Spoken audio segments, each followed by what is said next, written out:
morning. Happy New Year. Happy New Year sa inyong lahat. Now, patapos na ang lamig, guys. Patapos na ang lamig, kaya sobrang lamig ngayon dito sa Barin. Sobrang lamig. Punta ako doon kay auntie. Bigay ko siya ng macaroni.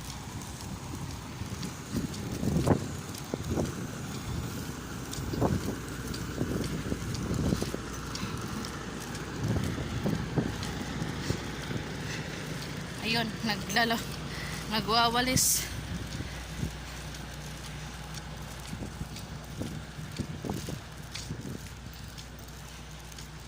Yan. Ay, nako.